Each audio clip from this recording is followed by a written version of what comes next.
17 em ponto. Vamos nós? Começar, que aí a turma vai chegando.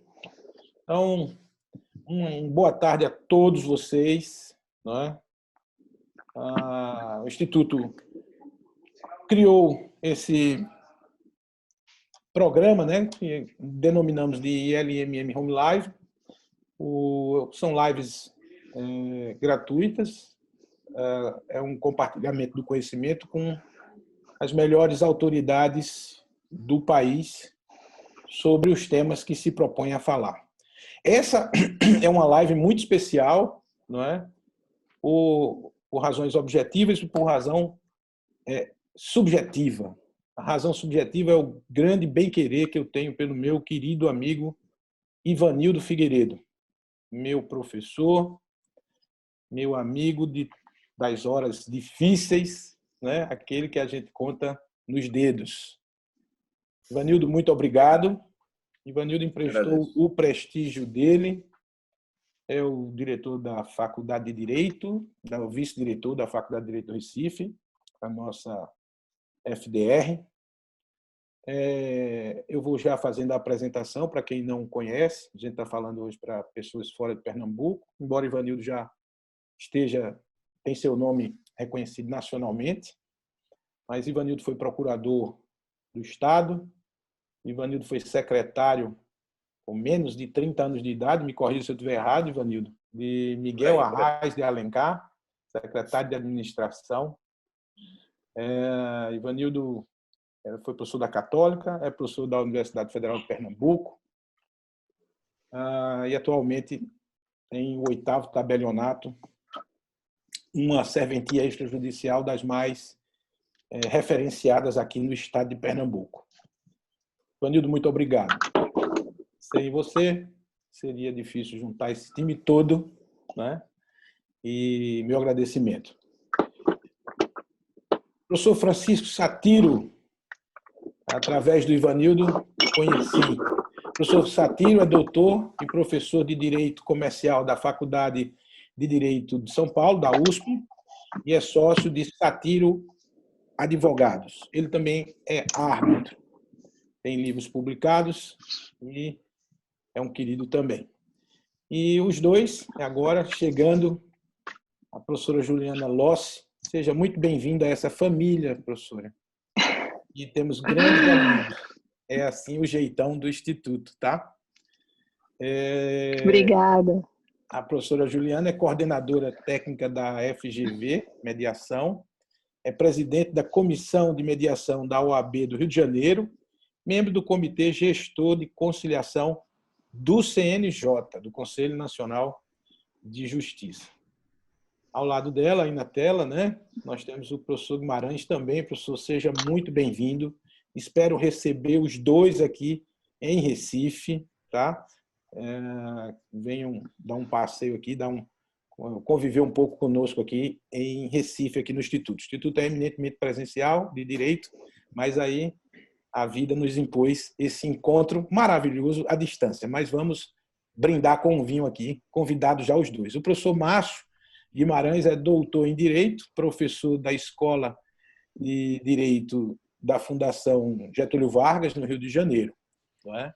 Sejam todos muito bem-vindos. O professor Ivo Weisberg vai entrar, ele está num outro compromisso aqui terminando, e assim ele pega o bonde andando. Está em outra live. Ele tá numa live, numa banca de doutoramento, é numa banca de... E está chegando já já. Pois bem, está preso no trânsito, está no engarrafamento da sala para o quarto. Olha que não é fácil chegar, não, hoje em dia. Pois é. Se tiver filhos e homeschooling... Você passa... Peraí, vem cá, ajuda aqui, né? Sejam todos muito bem-vindos. Ivanildo vai fazer a mediação e eu vou ficar aqui aprendendo. Muito obrigado a todos vocês. Ivanildo, toca que a bola é sua. Muito obrigado, Luiz Mário. Boa tarde a todos os amigos e amigas.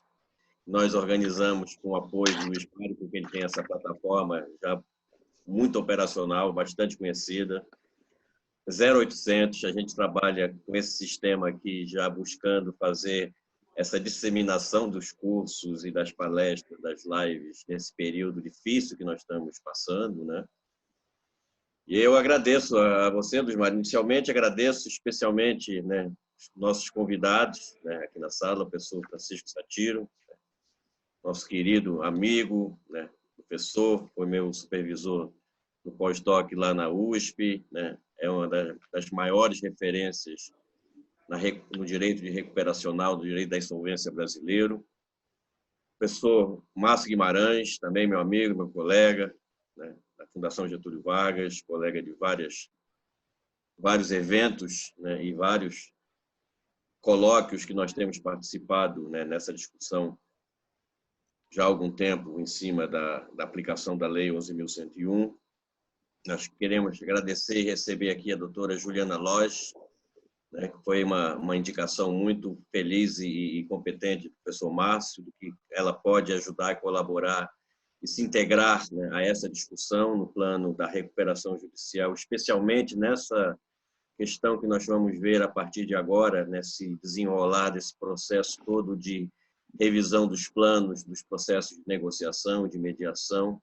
Eu acho que a participação dela certamente será muito importante. Estamos aqui aguardando o nosso, né, eterno amigo também, o professor Ivo Eisberg, que está saindo de uma banca de mestrado, mas já ele chega aqui para abrilhantar e para polemizar, principalmente, que o Ivo é um brilhante polemista, e assim nós temos, né, essa nossa discussão. Então, agradeço a participação de todos, né? Vamos lá tocando a bola. Eu vou fazer um papel aqui mais de mediador, de jogar as questões, os problemas e tacar fogo, vou colocar lenha na fogueira, literalmente, né?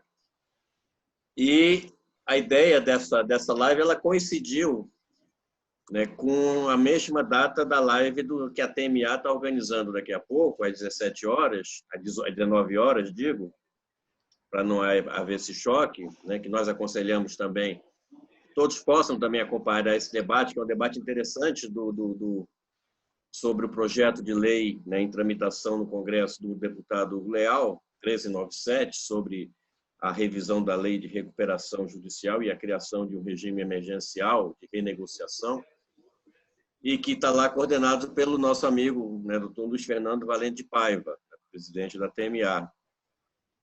E nessa discussão nós vamos antecipar uma avaliação de alguns aspectos desse projeto de lei, né, e antecipando, inclusive, algumas críticas, algumas questões que nós entendemos que não são muito apropriadas ou oportunas para serem discutidas através de um projeto de lei. Se era para fazer com urgência, tinha que ser por medida provisória e não esperar uma tramitação longa, né, no Congresso, como acontece nessas épocas, e praticamente Congresso esvaziado, deliberando através de sessões virtuais.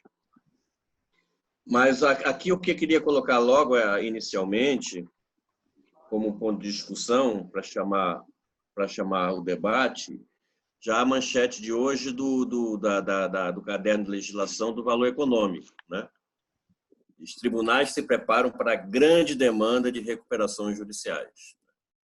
Essa grande demanda de recuperações judiciais, né, é uma crônica já anunciada por questão da própria conturbação do mercado e do que virá daqui por diante, em termos não apenas de novas recuperações judiciais, mas especialmente das recuperações judiciais já existentes no Brasil. No Brasil, nós temos cerca de 10 mil processos de recuperação judicial ainda ativos, né?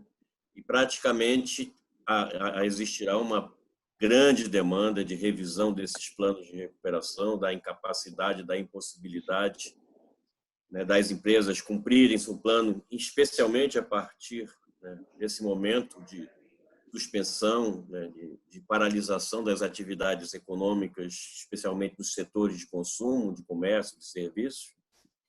E assim, esse prenúncio, né, do agravamento da crise das empresas em recuperação é a grande questão, o grande problema que nós vamos, né, nos defrontar daqui por diante. E uma outra questão que eu considero importante para nós colocarmos em discussão foi agora, na sexta-feira passada, o provimento número 11 2020 da Corregedoria Geral de Justiça de São Paulo, e cria um procedimento pré-negocial, né, para a discussão da revisão dos planos de recuperação judicial, né? Assim como, né, dentro nessa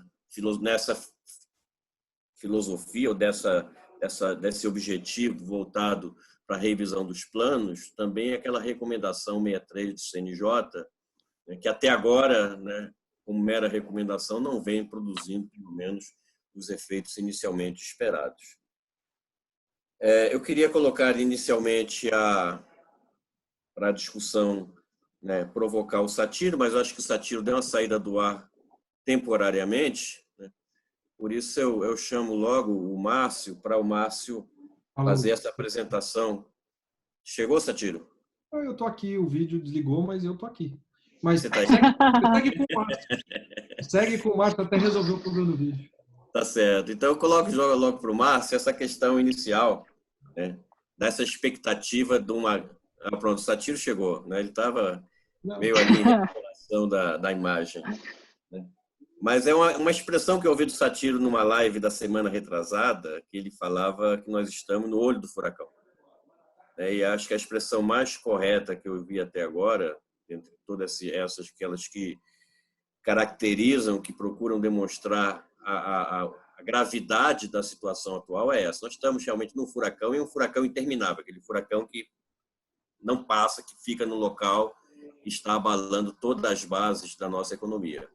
Então, eu queria colocar, Satiro, para você começar essa discussão, em cima dessa manchete hoje do valor econômico, né? A enxurrada de processos que estão já abarrotando o judiciário, de novos de recuperação ou de pedidos preventivos de renegociação, e como seria o desdobramento desse processo, dessa massificação de ações daqui por diante, como se, por acaso, esse projeto de lei que está em discussão, ele vai servir para alguma coisa, inclusive diante da dificuldade da sua aprovação imediata, como nós estamos acompanhando. Obrigado, Ivanildo. Obrigado pela possibilidade. Ivanildo, que é um grande amigo, na verdade, a gente já se conhece há um bom tempo. Ele é a referência de direito comercial em Recife. Então, ele é uma pessoa muito querida.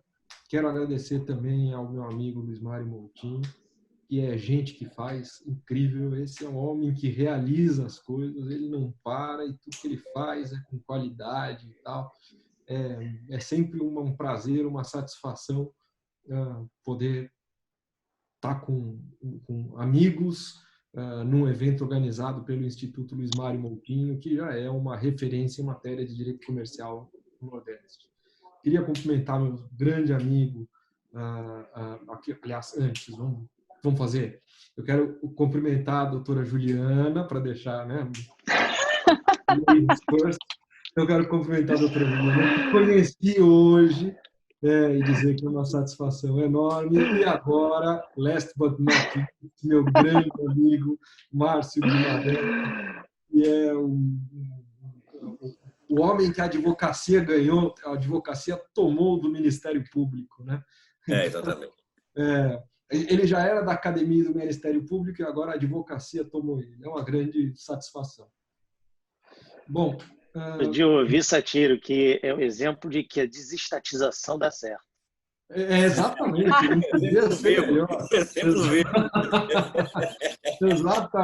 Exatamente. O mercado... Bom, deixa eu abordar os pontos que o Ivanildo me colocou, né, os desafios que ele colocou aqui. Me parece que a gente, de fato, vive no olho do furacão mesmo. Não há ainda uma definição de como nós vamos sair do processo. A gente sabe como a gente está, a gente sabe circunstâncias de curto prazo. Quer dizer, hoje não há mais dúvida que vivemos uma crise de liquidez, e o que faz todo sentido, porque se eu olho da janela da minha casa aqui, eu não vejo nenhuma loja aberta até o final da rua. Então, indústrias estão fechadas, o lockdown de fato foi relevante como um inibidor da atividade econômica e, num primeiro momento, a consequência disso foi um problema de liquidez. Mas o problema é que o problema não ficará só neste primeiro momento. Então, a gente certamente terá uma evolução do controle desse vírus, e a gente vai tentar achatar a curva, e quando achatar a curva a gente não tem garantia de que isso será uma solução definitiva, e mais do que isso, eu acho esse um ponto muito importante, a economia, e aí dá para afirmar, a economia não será como era antes.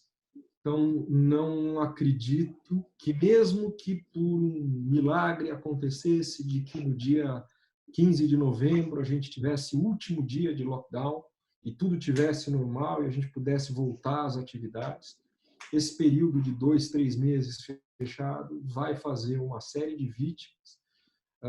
Várias empresas não vão retomar a atividade. Várias empresas vão retomar com enormes dificuldades. As circunstâncias dos contratos foram alteradas não para uma parte, mas para todas as partes. Então, se pudesse fazer uma analogia com o que o Ministério da Saúde vem falando sobre o sistema de saúde, a impressão que eu tenho é que a gente vai ter, em um curto espaço de tempo, um pico na curva de acesso ao Poder Judiciário. Assim como se esperava, se havia a preocupação de que, num curto espaço de tempo, os leitos fossem ocupados, a gente tivesse um grande número de contaminação e isso inviabilizaria o oferecimento de tratamento de saúde para as pessoas que tivessem sido contaminadas. Eu tenho a impressão de que teremos, ou temos a tendência de ter um processo muito semelhante no Judiciário. Por várias razões, e nesse ponto não podia ser mais acertada a escolha do Márcio e da Juliana para participarem aqui hoje. Porque estamos acostumados a esperar soluções do Judiciário. Então, se todos nós temos problemas, naturalmente é de se esperar que a resposta natural de quem tem um problema seja buscar o Judiciário para resolver esse problema. E aí, duas conclusões me vêm à cabeça. Na saúde, o que se fez foi aumentar enormemente o número de respiradores e fazer hospitais de campanha. Muitas cidades têm hospitais de campanha.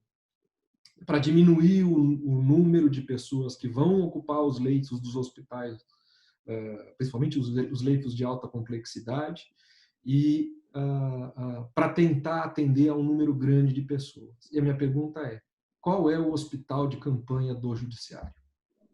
O Judiciário não tem um hospital de campanha.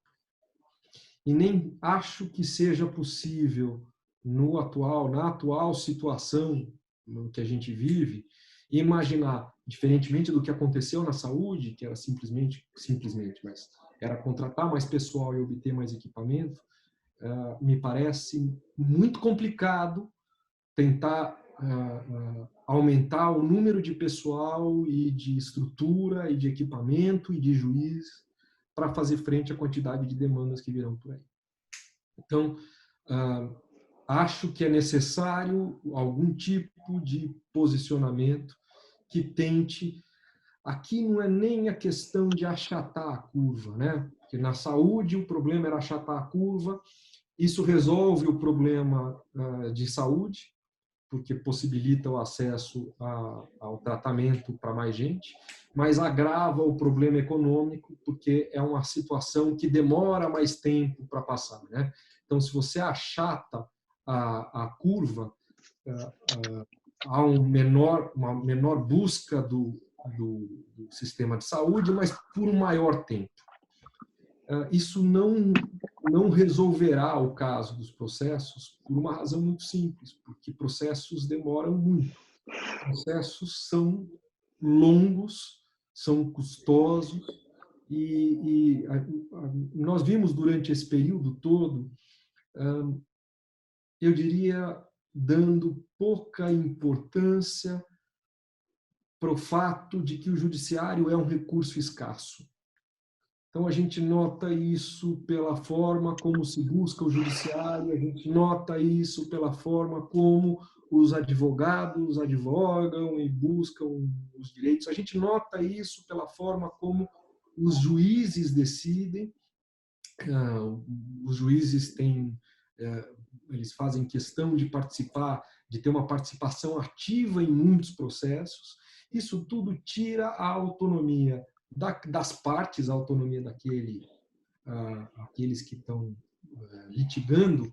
Eu não digo autonomia, mas desincentiva aqueles que estão litigando a buscar outras soluções. Então, me parece que é imprescindível para que, e pensando exclusivamente no judiciário, para que essa crise econômica não se converta num colapso do judiciário, me parece que a principal medida é a desjudicialização. É a busca de outros processos, de determinações gerais e coletivas, e de outros meios de solução de discussão que não exclusivamente via judiciário. Então, isso é possível, eu não tenho dúvida que é possível. A mediação me parece uma saída importante. Certamente o Márcio e a Juliana terão muito mais a falar sobre isso, mas a mediação, apesar de ser importante, ela é pouquíssimo testada no nosso caso aqui, né, na área sobre a qual nós estamos falando, que é a recuperação judicial e falência. São poucos os casos, e dos poucos casos em que se apelou, que se utilizou a mediação, ainda assim alguns sequer constituíram tipicamente mediação. Então, mediação típica, mediação tradicional, num procedimento coletivo com as características da recuperação judicial, me parece algo muito peculiar. Eu tenho uma enorme preocupação de como isso será implementado. Mas o fato é que, independentemente disso, é preciso incentivar as partes a tomarem decisão. Então, é preciso incentivar as partes a não buscarem o judiciário. Me parece que seria importante para isso que a gente tivesse uma grande segurança jurídica, que a gente não tivesse decisões conflitantes entre os juízes. Eles precisariam ter um norte, porque tendo este norte, os juízes estabelecem uma circunstância que os agentes econômicos conseguem sopesar, e a partir disso eles conseguem avaliar riscos. Porque se eu, como parte litigante, acho que eu posso ir ao judiciário e conseguir 100% do que eu sei que eu não tenho direito, que acordo eu faria para ficar restrito àquilo ao que eu tenho direito? E a gente sabe que hoje existem decisões muito conflitantes nesse ponto. Então, me parece que mesmo decisões que talvez a gente possa não concordar ou achar que não são as melhores decisões, se elas tiverem um efeito padronizador de julgamentos, elas facilitarão a composição, facilitarão a realização de acordos. Elas vão proporcionar para as partes a capacidade de medir os riscos envolvidos, medir os custos e benefícios e chegar à conclusão ao final. E se ela entrar numa discussão no judiciário, elas podem simplesmente perder dinheiro e não ter um retorno específico. Esse é o primeiro ponto. O segundo ponto, também reforçando a necessidade de que esse acerto se dê entre as partes, é que houve durante esse processo, durante esses quase 15 anos da Lei de Recuperação Judicial, da Lei 11.101, uma evolução importante no sentido de identificar que quem define o conteúdo do plano, quem define o acordo a ser celebrado entre devedor e credores, são devedor e credores. Então, a recuperação judicial, tradicionalmente, é um mecanismo de negociação coletiva. A função da lei é fornecer um ambiente favorável para a realização deste acordo. Nesse sentido, o plano ele tem similaridades com um negócio jurídico celebrado entre devedor e os seus credores. Pode haver, nesse momento, uma tentação de uma interferência nessa relação para reequilíbrio de fora, por quem quer que seja. Isso seria andar para trás, isso seria retroagir na evolução que o sistema de recuperação judicial já obteve, que é a de que, ao final, o que tem que sair é um acordo, um acerto entre credores e devedores. Se esse acerto foi obtido mediante acordos espúrios, são esses acordos espúrios que têm que ser combatidos. Se esse acerto foi obtido através de abuso de poder, é este abuso de poder que tem que ser combatido. Não o acordo em si. O acordo, a negociação e o acordo entre devedor e credores é da essência do procedimento de recuperação judicial. E vai gerar o sobrevalor da empresa em atividade, que vai justificar a divisão e etc. É verdade que durante esse período a gente passou a ter uma recuperação judicial muito peculiar. Nossa recuperação judicial é um pouco jabuticaba, porque é uma recuperação judicial que se preocupa muito em manter a empresa em atividade, o que é desejável, mas leva junto o devedor. Então, diferente de vários outros países, você não afasta o devedor por uma série de razões, questão de responsabilidade, de sucessão. Mundo afora, e eu acho que o exemplo é ruim, mas é o exemplo que ficou para todo mundo, mundo afora é um caso a ser estudado, o fato de que, quando a Oi pediu recuperação judicial, quer dizer, quando a Oi se declarou num estado de crise e se esperava, portanto, que ela tentasse renegociar com seus credores, as ações da Oi na Bolsa subiram. Existem outros motivos por trás dessa subida na Bolsa que, em geral, quem toca nesse assunto não aborda. A insegurança regulatória, uma série de coisas. Mas, de fato, é de chamar a atenção que a fatia do titular da empresa se valorize no momento em que o titular diga que ele é insolvente. O que significa que ele não tem dinheiro para pagar todo mundo, mas há a expectativa de que aquela parcela dele valha mais ao final. Isso, em vários outros países, é impensado. No Brasil tem as suas peculiaridades que se justifica.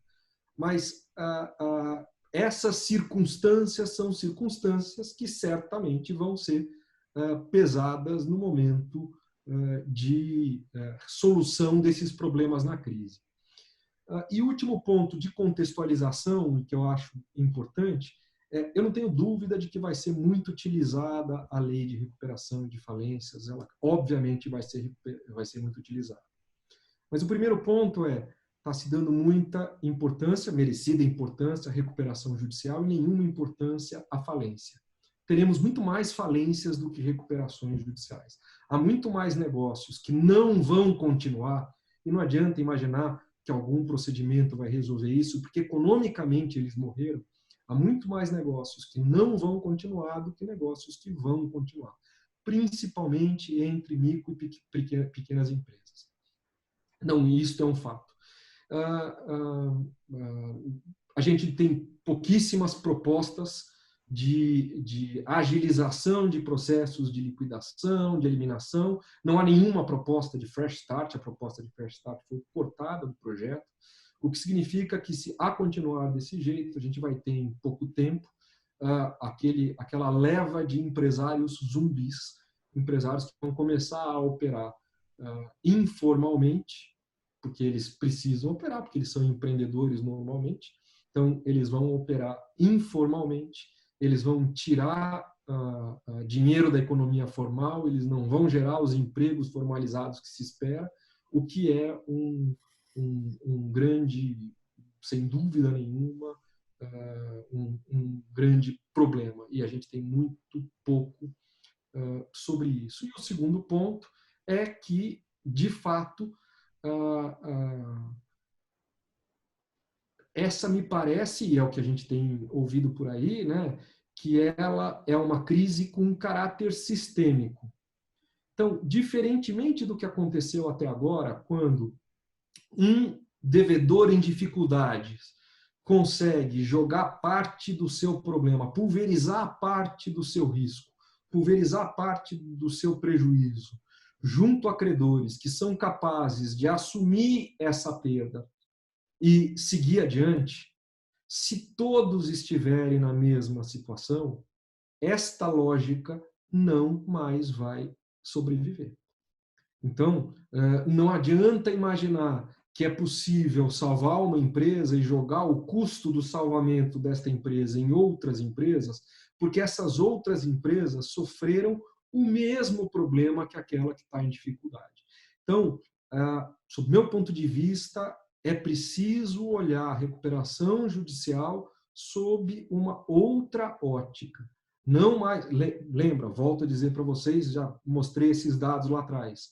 Sob o ponto de vista de grandes empresas, a gente tem desde o começo algo como 3% das empresas, das grandes empresas, isso com base nas 1.000 maiores empresas do valor econômico, algo como 3% que pediram a recuperação judicial. Sobre o ponto de vista de micro e pequenas empresas, isso dá um número irrisório. Talvez alguma coisa entre 0,02.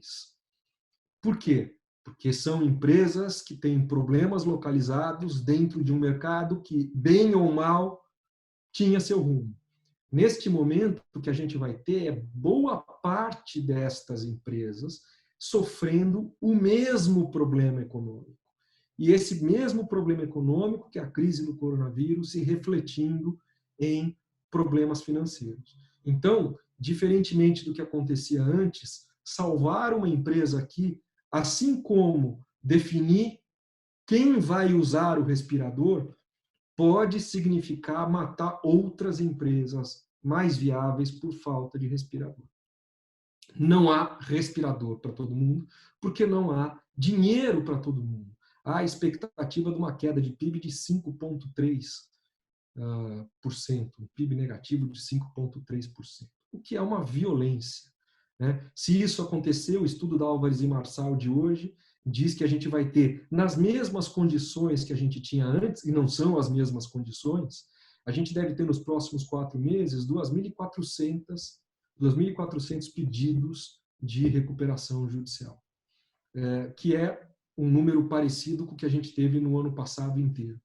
Então, é preciso ver o problema como um problema geral e acho que vai ser necessário mudar o foco de se tratar a recuperação judicial. Grosso modo, essa é a minha introdução.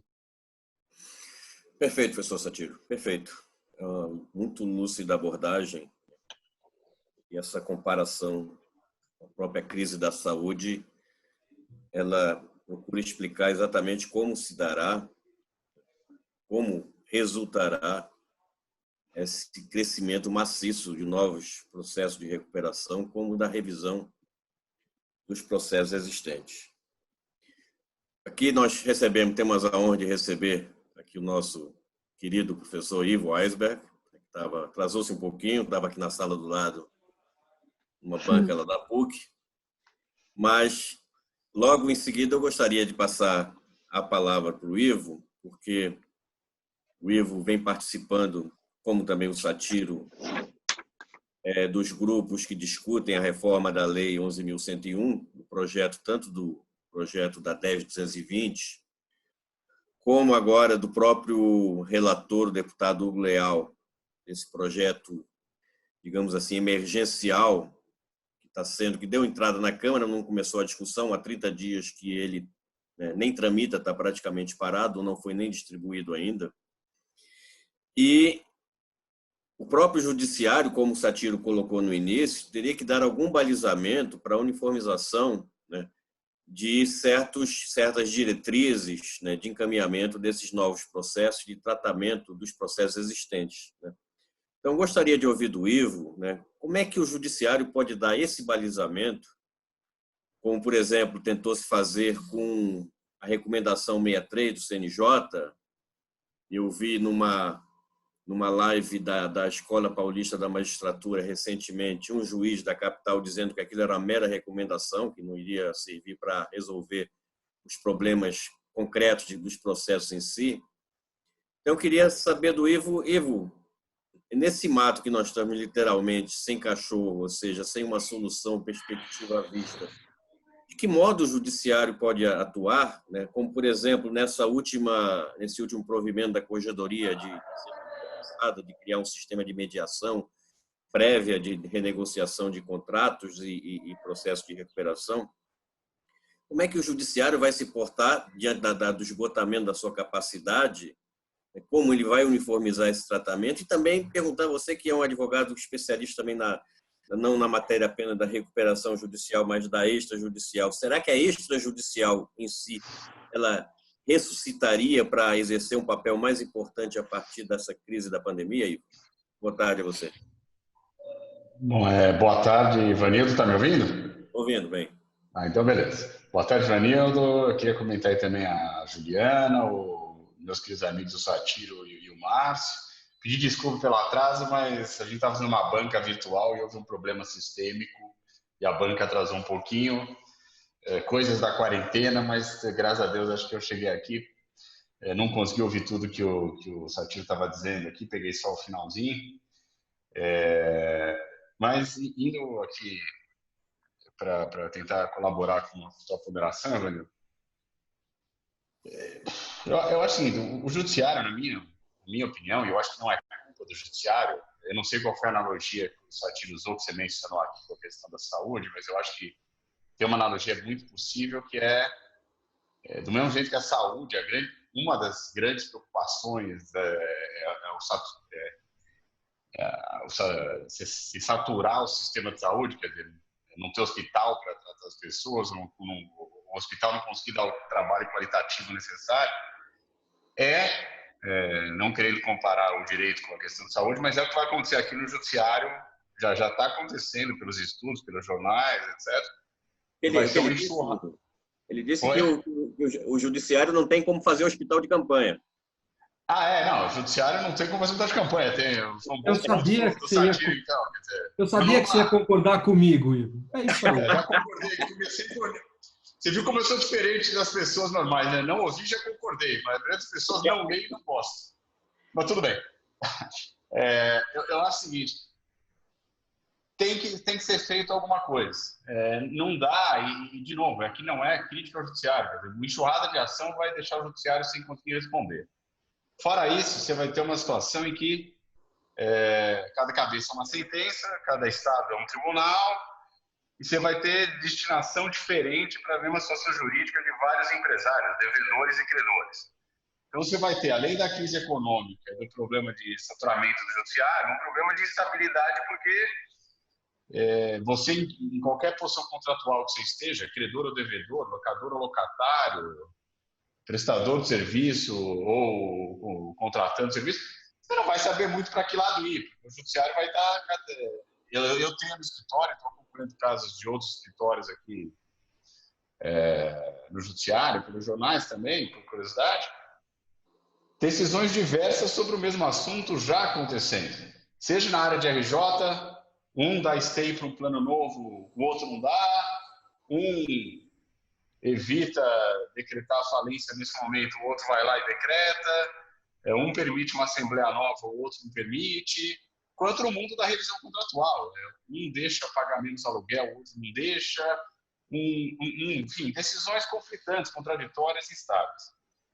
O que todos nós que trabalhamos no chão de fábrica sabemos, que não estamos assim, fazendo estudo por amostragem, sentado num escritório e pensando, é que o judiciário, não por culpa dele, a legislação de insolvência, não por culpa dela, não vai dar conta dos problemas que advirão da pandemia. Assim, eu acho que nós estamos aqui, independente aqui de experiências de cada um, ninguém nunca passou por isso e nunca imaginou que passaria por isso. Né? Em casa, fazendo live, fazendo banca de mestrado, não sei como, lojas fechadas, é uma situação completamente atípica. E aí, a única coisa, na minha opinião, que pode estabilizar essa situação, e eu acho que nós temos que dividir em dois, e é o que o mundo inteiro está fazendo. A gente está terminando de tabular lá materiais que a gente pegou de outros países, em conjunto com os professores. O mundo inteiro está emitindo normas, de acordo com o seu sistema, excepcionais para esse momento na área de crédito e insolvência. E acho que aqui não pode ser diferente. Tem que ter uma norma. Então, a primeira questão é: temos que ter uma norma? Eu acho que a única resposta possível é sim. Qual é a norma? Bom, aí nós estamos aqui debatendo, tem a proposta do deputado Leal, deve ter outras propostas, tem críticas, tem elogios, tem alterações. Isso é uma segunda discussão, é o que ajustar. Né? O que eu acho? As medidas até agora não vão surtir o efeito necessário. São boas e bem intencionadas. A recomendação do STJ, eu acho boa. E eu acho que vai ter alguma efetividade, talvez não tenha uma efetividade completa. É o que você falou, recomendação não é lei, etc. E também ela é mais generalista, menos específica em alguns assuntos. Mas eu acho que é um bom caminho. O provimento do TJ de São Paulo, que estabelece a mediação, eu acho também que é uma medida salutar, uma medida boa, uma medida que vai na direção certa de estimular um acordo negociado. Eu confesso que eu li uma vez só a normativa aí do TJ de São Paulo. Eu tenho alguma dúvida se do jeito que foi tabulado vai funcionar, porque, pelo que eu entendi, o juiz é o mediador, e aí vai ter um problema de funil também. Enfim, mas eu acho que o caminho de se procurar isso é um caminho certo e etc. Mas eu acho que a única coisa que vai possivelmente estabilizar essa situação e tentar fazer com que o número de procedimentos de insolvência seja menor, e o número de procedimentos revisionais de contrato, de processo de execução seja menor, é via uma legislação emergencial.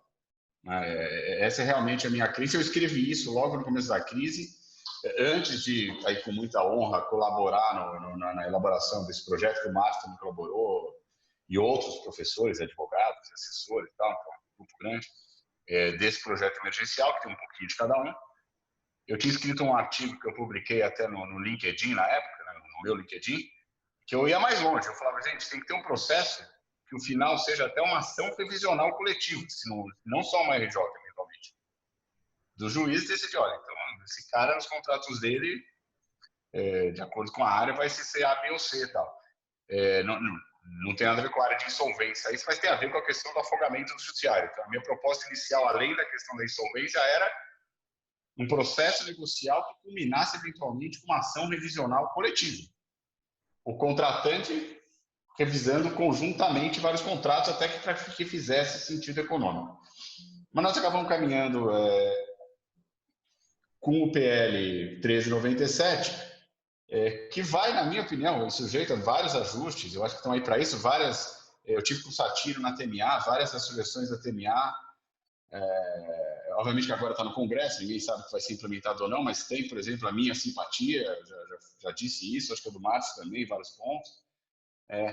Temos que sempre melhorar projetos, propostas legislativas, mas acho que o projeto vai no sentido correto, e eu vou explicar o porquê. Na minha opinião, sem prejuízo do Márcio, que é 10 vezes mais inteligente e competente que eu, completar depois. Ele está tentando fazer um faseamento da situação para evitar o pior. Então, o que faz o projeto? Ele propôs uma suspensão legal, que não é uma moratória, não é uma suspensão de obrigação, é uma suspensão das execuções e atos constritivos e falimentares, para que ninguém tenha que tomar uma medida abrupta nesse momento. O projeto falou lá em 60 dias, teve sugestões para que seja 30, eu acho que tudo isso é completamente maleável. Passado esse primeiro, vamos dizer assim, esse choque, esse freio de arrumação, para que as pessoas tenham tempo para olhar, pensar, conversar, ele cria uma fase anterior à RJ, que é a negociação preventiva, que é um stay period, que vai ser depois reduzido de uma eventual RJ que o empresário vier pedir, então não tem prejuízo nenhum, que visa, sem ter a RJ propriamente dita, e aqui indo contra todos os meus interesses econômicos, evidentemente, né? Se eu estivesse pensando como advogado, eu falaria, quanto mais RJ, melhor. Mas eu acho que nós estamos num momento que a gente tem que pensar como brasileiro, né? como cidadão, como pessoas imbuídas do espírito de evitar que o pior, que seja ainda pior. Então, ele tem essa fase de gestão preventiva, que é simplesmente um stay period incentivando a negociação. No projeto que foi apresentado, tem até a figura do negociador facultativo. Em outros países é obrigatório, a gente pensou na figura do mediador, mas aí também ia dar uma série de outros problemas. Eventualmente, o devedor indicar um negociador para facilitar a comunicação. E é facultativo, se não tiver, não tem problema. E passada essa fase que a gente propôs 60 dias, pode ser 90, pode ser, sei lá, quantos forem, aí sim, se o empresário não tiver com seus... No caso, a gente está falando de agente econômico nessas duas fases, né? Coisa mais ampla, porque não adianta tampar o sol com a peneira. O cara que é uma associação, uma fundação, uma cooperativa, também tem um problema de caixa. Vai fingir que não tem? Né? Independente da discussão de ter agente econômico na RJ, para essas medidas preventivas, você tem que pegar todo mundo. Ele vai tentar negociar, está estimulado a negociar, pode usar o negociador, pode usar a mediação, vai fazer acordos que são bilaterais, evidentemente, né? E tentar evitar o RJ.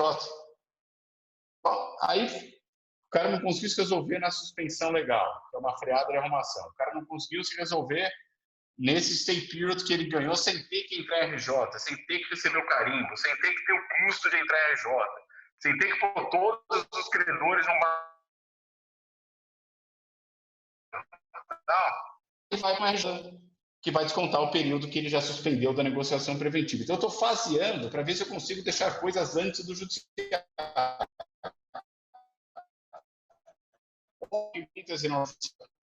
Talvez vá no meio período anterior de conversa, que hoje normalmente...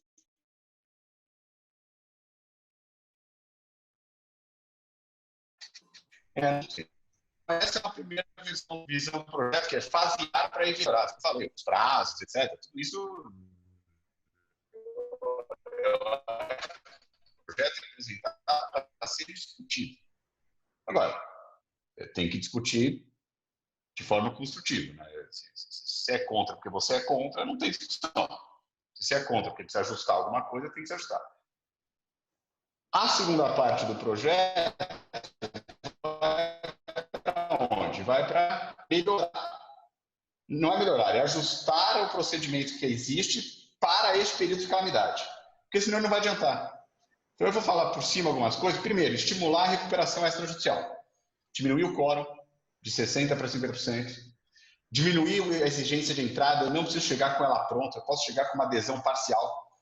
Eu estou estimulando aqui, mais uma vez, se evite a recuperação judicial com uma adequação para esse período, uma facilitação da recuperação extrajudicial. Que, aliás, se tiver minha opinião, essas alterações da extrajudicial que estão no projeto emergencial deveriam ir para o 6229. Eu acho que essas deveriam ser finais. Mas não é o que nós estamos discutindo aqui. Primeira coisa, estimular a recuperação extrajudicial. Segunda, para evitar esse bando de decisões, cada um pensando de um jeito. Todo mundo sabe, o cara tem um plano e foi pego pela pandemia, não vai cumprir. 90% não vai cumprir. Varejista, está com a loja fechada, vai cumprir como? Então, deixar organizado, vai ter o direito, que já tem hoje, a fazer um aditamento. Qual a diferença? Stay period automático. Essa é a primeira diferença. Prazo para apresentar um novo plano. Ô, Vanildo, que plano você apresentaria hoje para os credores? Sem saber quando o Brasil volta ao normal, quando passa o vírus, sem saber se a sua situação vai demorar 1, 2, 3, 5 meses para voltar. Você tem que ter um tempo para entender o que acontece. Segundo, sujeitamos créditos pós-petísticos, créditos pós-recuperação. Quem está tirando a extra-concursalidade desses créditos em caso de falência? Continuam extra-concursais, mas vão estar sujeitos a uma negociação coletiva. Uma sugestão que foi dada para aprimoramento, e eu pessoalmente acho boa, acho massa também, não sei se vai terminar mesmo, sabe? O pessoal lá, o Satiro, na comissão que ele coordena lá, ou outra pessoa, mas que chegou na gente foi, tudo bem, tá, os créditos normais do dia a dia pós-recuperação estão sujeitos a essa recuperação, mas um DIP dado com a autorização do juízo, de financiamento da empresa, com toda aquela segurança, aquela liturgia da autorização judicial, continua fora desse plano novo de recuperação. Talvez seja uma solução boa para o meio termo, entendeu? Prosseguindo, então mexemos nos planos atuais. Prosseguindo, microempresa, plano especial, não funcionou na lei, tentou melhorar um pouco para ver se funciona, as condições melhores e não causar falência automática. Porque MEPP é um grande problema, o governo tentando dar dinheiro, eu não sei se eu li errado a propaganda do governo, mas eu espero ter lido errado. Na propaganda que eu li do governo estava escrito que o dinheiro da microempresa, lá, aqueles 7 bilhões e meio, está vindo a 1,70, 1,48 ao mês. Espero que seja o ano. Porque se for ao mês, você vai matar o cara do mesmo jeito. Né? O cara vai pagar 20, né? Não tem jeito. Então, melhorar a microempresa e depois melhorar alguns artigos da lei. Excepcionar só durante o período de calamidade. Tudo isso é só durante o período de calamidade. Primeiro, não exigir 2 anos, porque o empresário pode ter um ano de vida e foi pego pela pandemia. Segundo, não exigir 5 anos para uma empresa que já saiu da RJ pedir outro. O que ele vai fazer? Né? E terceiro, uma coisa que está lá, que é os pontos principais, mas que é fluxo de caixa. A gente sabe que ele, Estado da Federação, já tem uma discussão enorme de liberação de recebível futuro. Só estamos tentando regrar. Libera um X e repõe. E vai por mim. Vai ser melhor regrado que deixar... Né, que a Federação, evidentemente, é contra. Deixa sem regrar para ver o que vai acontecer nessa situação. Né? Então, tudo isso são regras provisórias para tratar dessa calamidade, incentivando a negociação, a recuperação extrajudicial e tratando do problema específico de algumas ineficiências da lei para esse problema. E para terminar em 2 minutos, Ivanildo, eu acho que é para provocar o debate, outra coisa importantíssima é o 6229, que tem virtudes e defeitos, mas que principalmente na área falimentar, muito baseado no projeto do Satiro, inicial lá de 2016 e 2017, é muito importante que seja votada também, porque a gente pode ficar discutindo aqui se a gente concorda ou não com as alterações na RJ, algumas são melhores, outras piores, são um caldo de vida, né, de muitas influências, mas eu acho que é quase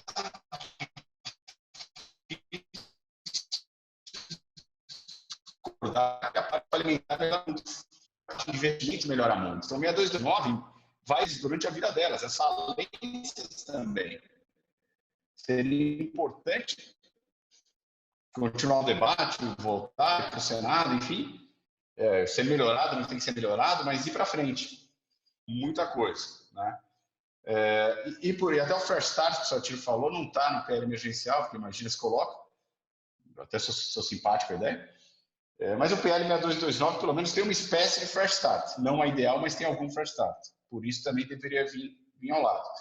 Então, aqui resumindo, quer dizer, eu acho que a gente tem que fazer algo específico, provisório, e tem que ser algo para resolver o problema. Se a gente não entender que é provisório e tem que ser feito, se a gente ficar no que muita gente está sugerindo, que é usando o jargão popular, deixar para ver como é que fica, ou como alguém fazer um estudo, ótimo, vamos fazer um estudo. O estudo vai ficar pronto daqui a 1 ano. Daqui a 1 ano já está, o que aconteceu já aconteceu, e evidentemente que vai ser uma tragédia. E aí nós vamos falar, realmente a gente devia ter feito alguma coisa lá atrás. O que fazer? Estamos aqui para discutir. Eu acho que são N as sugestões que foram dadas à SPL, que são boas sugestões, e cabe agora ao parlamento ajustar e ser mais rápido para votar, porque eu acho que nós precisamos disso para ontem, para se somar medidas como a do TJ, como a do CNJ, e aí a gente conseguir melhorar um pouco do que vem por aí, que não vai ser fácil não, Ivanildo. Vai por mim. Perfeito, Ivo, perfeito. Muito obrigado aí pela sua participação. Tem um problema que estava travando um pouco a sua internet. Eu acho que você que provocou lá aquele tilt lá no mestrado, lá, mas foi bom, terminou legal. Não, pode ser do meu aparelho. Eu vou continuar em seguimento, na continuidade do que o Ivo estava colocando, Márcio. exatamente essa base legal, que nós estamos numa fase, digamos assim, a lei está completando aí praticamente 15 anos de existência, já com toda uma jurisprudência construída ao longo, né, desses 15 anos, né, e desde 2017, que exatamente esse grupo que está aqui debatendo vem discutindo, né, com outros juristas e outros dogmáticos e magistrados, aí à frente, por exemplo, Daniel Carnio, Marcelo Sacramone, também atuando nesse processo, vem tentando construir uma melhoria, um aperfeiçoamento da lei em cima dessa experiência dos 15 anos da 11.101. E aí, Márcio, a gente está discutindo recentemente o problema que existia no antigo Decreto-Lei 7661, parece que pode se repetir agora nessa fase, digamos assim, de transição normativa ou de indefinição normativa, que a antiga lei de falências ela era regionalizada, ou seja, cada estado tinha uma jurisprudência própria, perdeu-se a centralidade, naquela época não existia o STJ como uma instância uniformizadora da jurisprudência. Então, o risco que nós estamos correndo agora é exatamente esse, é essa diversidade de procedimentos, de entendimentos, não apenas de juízes, né, locais, mas entre os tribunais. E transferir toda essa responsabilidade para o CNJ, para o STJ, para ver se ele vai levar mais algum tempo para construir essa nova jurisprudência, especialmente adaptada ou problematizada pela grave pandemia. Então, coloco para você, Márcio, isso. Por que o governo não faz uma medida provisória, junta essas cabeças pensantes, todos esses juristas que já vêm trabalhando nesse projeto há 3, 4 anos, e faz uma medida provisória de urgência para poder resolver essa questão, ou dar um tratamento imediato e não esperar que o parlamento se pronuncie, se transfere essa responsabilidade para um parlamento em que o processo legislativo é muito mais lento? Por que não? Por que o governo se recusa a ter essa saída, digamos assim, e como, né, a partir dessa saída que nós estamos discutindo, se dará, você anteciparia já a participação da professora Juliana, o que é mediação, como a mediação será importante, será necessária nessa fase de superação inicial, né, da crise da pandemia. Oi, Ivanildo, muito obrigado pelo convite, mais uma vez, nosso grande professor aí, que abarca todo o Norte e o Nordeste, não é isso? Nossos congressos daí têm sido feitos esse ano. O Clóvis, nosso querido Clóvis Malcher, já anunciou que haverá o Congresso. O Congresso está marcado em novembro e vai ser lá no Pará, não é isso? Estaremos todos juntos. E mata o vírus. Isso, uma maravilha. Dr. Luiz Moutinho, Mário Moutinho, hoje tive o prazer de conhecer pessoalmente, muito obrigado pela acolhida. O ambiente já tem notícias do Instituto, é um instituto que é de ponta aí e que aceita o convite feito pelo início de pronto aqui para estar aí, quando for o caso, como soldado. Se eu só mudar aqui, que apitou aqui, que vai acabar o som de um, a gente tira para o outro. Doutora Juliana Loss, minha colega da Fundação Getúlio Vargas, é uma alegria estar aqui com você também. Vamos poder tratar aí de alguns assuntos referentes à mediação, à negociação, que eu acho que é o cerne nesse momento. Meu querido amigo Francisco Satiro, grande professor, que se dedica ao estudo da matéria, direito comercial, e temos a oportunidade de estar junto aí no meio acadêmico várias vezes, é uma alegria. E Ivo Weisberg, como já indicado aí, também no mundo acadêmico, estamos sempre juntos com ideias, seja convergentes ou divergentes, que é natural, ora de um lado ou de outro, Satiro. O que importa é que nesse momento aqui, nesse evento, eu me sinto muito à vontade, porque é um evento em que a gente vai tratar tecnicamente do tema. Seguindo aqui um pouco a linha e não voltando em alguns pontos, o Satiro já tratou da parte talvez inicial econômica, o Ivo já desceu um pouco a miúde. Eu vou me permitir aqui fazer um apanhado com alguns adendos e que eu gostaria muito de ouvir a Juliana nesse momento, pelas conversas que a gente tem tido. A contribuição dela vai ser importantíssima para nós, com essa visão da negociação, que é a pergunta que todos fazem, se esse negócio vai dar certo ou não. Se alguém vai negociar, ou se isso nada mais é do que uma suspensão legal para ninguém pagar nada, se valer dela e depois voltar e procurar os mecanismos de insolvência. Eu vejo isso tudo, pelo que foi dito, Satiro principalmente, como uma realidade nunca antes vivida. É uma realidade que uma companhia de navegação ela tem um mar que hoje está seco.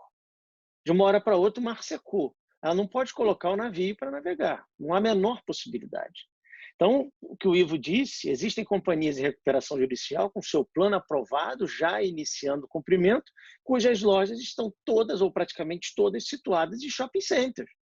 Não há a menor condição dela faturar, acabou, fechou de uma hora para outra. Isso é a vida. Vida essa já estudada pelos economistas muito mais do que nós, nesse cenário. A crise, muito bem dito já por todos, a crise ela começou sanitária, ela se tornou financeira imediatamente e ela vai se transformar numa crise econômica.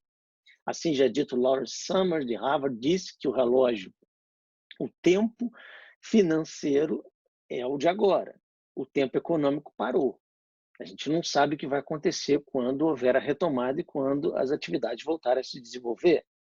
Uma outra analogia feita pelo David Skill, da Universidade de Pensilvânia, foi quem gosta de corrida de carro, a NASCAR, quando tem a bandeira amarela. Em que bandeira amarela ninguém pode ultrapassar ninguém. A corrida continua, mas todo mundo sem ultrapassar. Essa é a vida lá fora. Lá fora não, aqui dentro somos todos trancados. De uma hora para outra a gente tem uma realidade, e aí respondendo a sua pergunta, completamente diferente dos 15 anos vividos até então de Lei 11.101.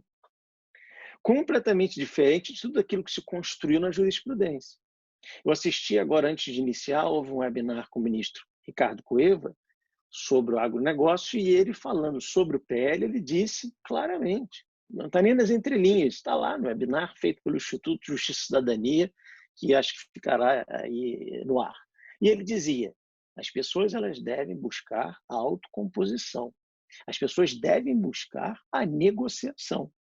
Lembro esses dias o professor Gustavo Tepedino relembrando que, após a Revolução Francesa, a solidariedade, atrelada ao direito como mecanismo de evolução civilizatória, ela existe. Então, nesse momento em que falamos de solidariedade, lives em que se doa toneladas de comida, isso deve permear a vida empresarial. Porque mudou. Mudou o quê? O credor que antes sentava num lado da mesa, e se a negociação hoje não for feita, e aí a Juliana vai falar muito melhor sobre isso do que eu, amanhã ou hoje à noite ainda se estiver aberto, ele distribui o pedido eletrônico da execução e alcança todos os bens, ele não vai poder fazer. Por quê? Como o Ivo já indicou, haverá uma suspensão legal. Suspensão legal essa que eu tenho ouvido muito falar em moratória. Não há moratória. A lei sendo publicada há um prazo, que hoje no PL está de 60 dias, mas pode ser modificado, em que haverá uma suspensão para quê? Na linha do que o professor Fábio Coelho tem defendido, fizemos um webinar junto. Um prazo de respiro. Prazo de respiro para as pessoas poderem pensar um pouco, respirar para saber o que vai acontecer.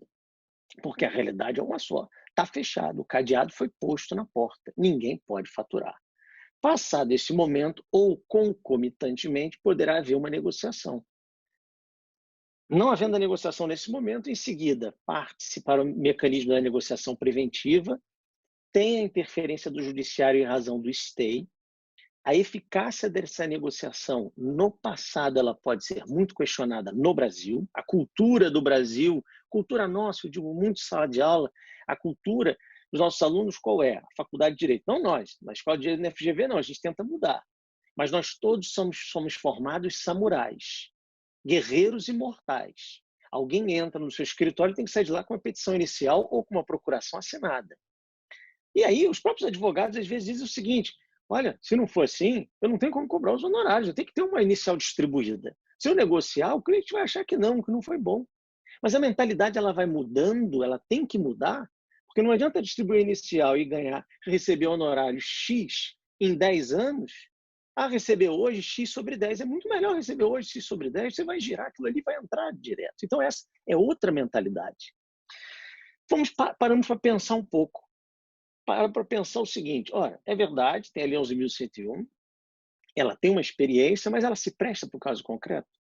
Eu não vejo na 11.101, cuja linha, vamos dizer, de crise, ela existe aqui. A crise começa aqui, Quando você não paga o fornecedor, quando você tem uma dificuldade, quando a negociação começa a ir mal, quando as vendas caem, ela tem uma linha. E aqui no final da linha é quando ele vai procurar a recuperação judicial, que é quase que a antessala da falência na prática hoje em dia. Alguns conseguem salvar, outros não. Então, a Lei 11.101 não tem este tratamento prévio. A vantagem da crise sanitária é que ela começou, quer dizer, vantagem, objetivamente falando, a crise, essa pandemia não é vantagem para ninguém, é só desvantagem, mas objetivamente falando, tecnicamente, é que ela começou do lado de lá, na Ásia. Os próprios médicos brasileiros puderam, desde o início, falar em curva.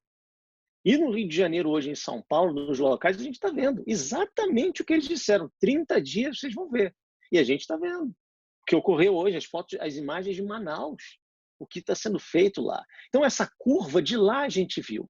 Na nossa área, a gente viu o que o mundo foi fazendo. O que o mundo fez? O mundo fez exatamente o que nós estamos fazendo, propondo, discutindo aqui. Eu acho que isso é uníssono. Tem que adotar uma medida. Medida para quê? Para dar tratamento a esse momento inusitado, portanto, tecer a miúde as medidas, ninguém é capaz de fazer isso. Se alguém me disser o que fazer e o que não fazer durante a pandemia, esse sujeito é o Nobel da Economia do ano que vem. Ele ganha todos os prêmios, a menor possibilidade de alguém disser o que deve ser feito ou não deve ser feito. Portanto, é tentar ver o que foi feito. E aí nós vimos os países, vários que já foram citados aqui, a Alemanha, a França, Portugal, o Satiro que citou recentemente, eu não conheço, a Turquia, já se falou em Singapura, em diversos países que adotaram, seja a moratória, que é mais grave que o PL ou outras medidas, ou então a própria suspensão legal. Buscando o quê? Buscando a negociação. Essa negociação, ela também tem que ser vista fora do paradigma. Aquele paradigma em que negocia-se, senta-se à mesa dizendo, se não negociar, eu vou então te processar, ela não pode ser feita dessa maneira. Veio a ideia da experiência que já existe nesses países.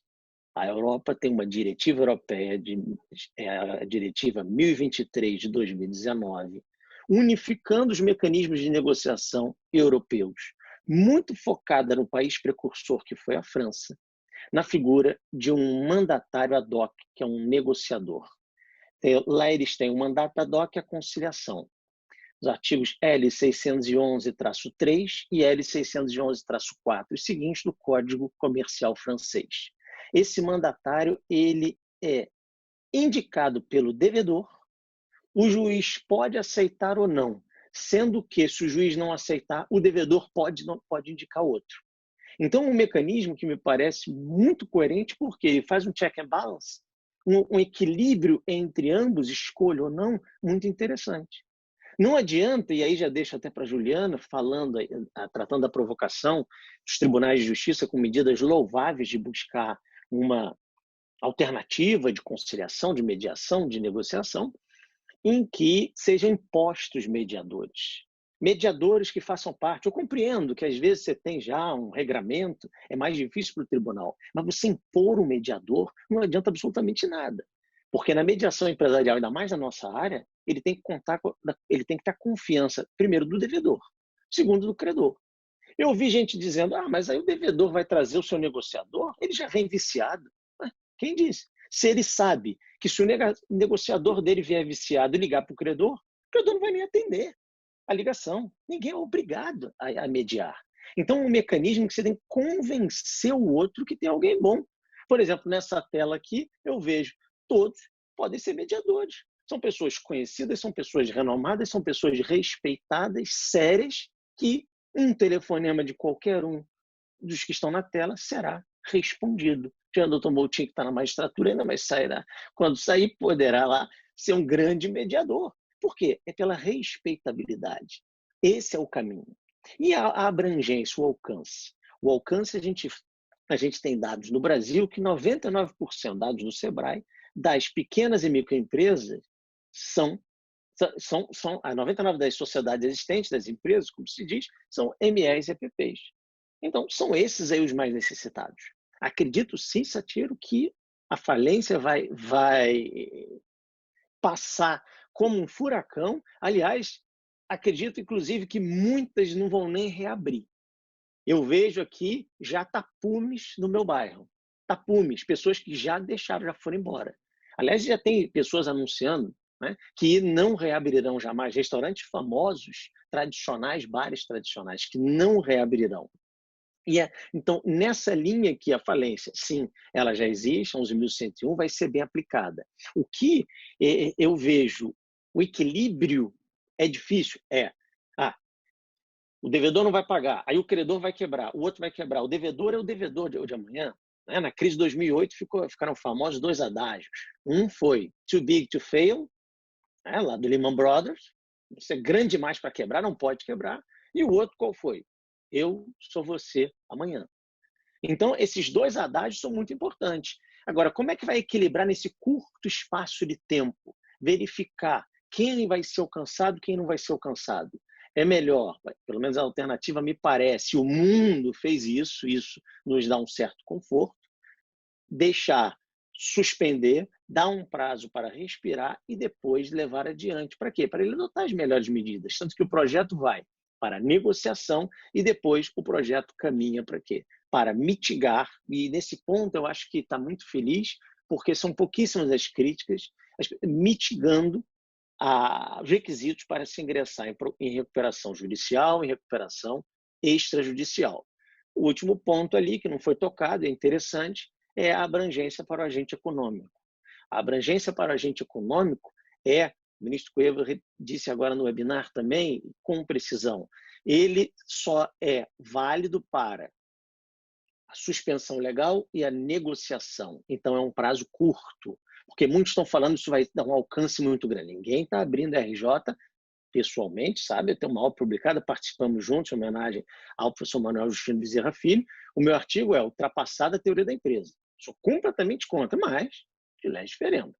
De lege lata, a gente tem lá, é empresário, sociedade empresária, RJ e falência só para esses. Agora, nesse outro momento, parece inclusive que os tribunais de Justiça de São Paulo, do Paraná e o Rio de Janeiro está minutando, me parece, um ato normativo e também tratará de agentes econômicos, também abrirá essa possibilidade, porque nesse momento a gente quer buscar quem? Quem trabalha realmente, quem é gerador de riquezas e, eventualmente, por exemplo, uma associação, uma fundação, aqueles outros que estão excluídos do 966, eles geram muita riqueza e são células importantes do tecido econômico. Não quero mais me estender, vou parar por aqui, porque eu queria muito ouvir a doutora Juliana para dizer para a gente aí se estamos sendo muito aí visionários ou até ingênuos em achar que pode haver realmente negociação. Tá certo? Muito obrigado aí, fico à disposição.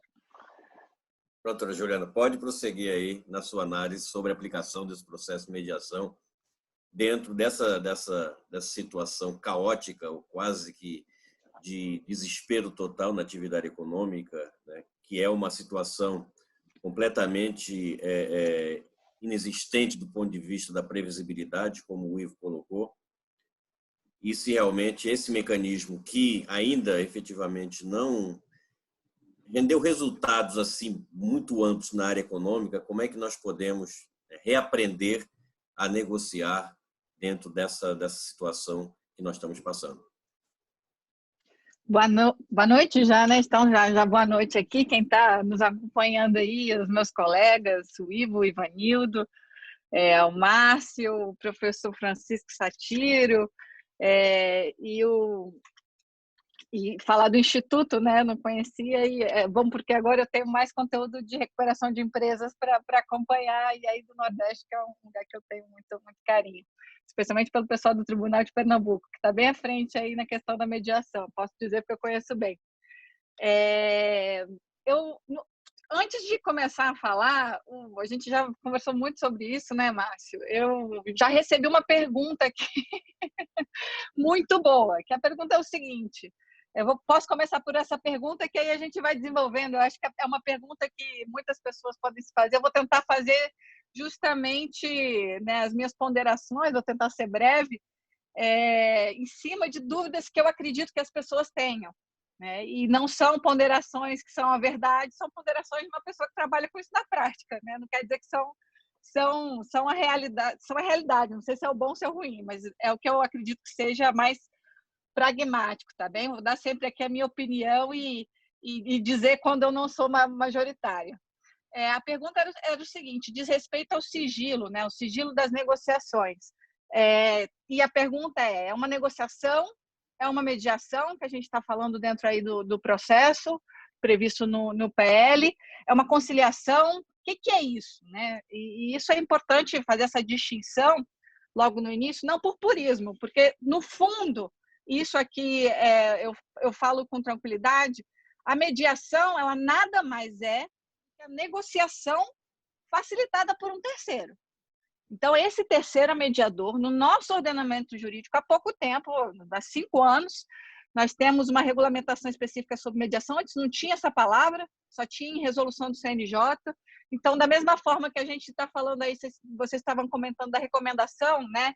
Talvez por ser recomendação, não tem força. A gente teve, eu lembro a recomendação, acho que foi o número 50 do CNJ lá atrás, que era uma recomendação que o juiz podia indicar o mediador.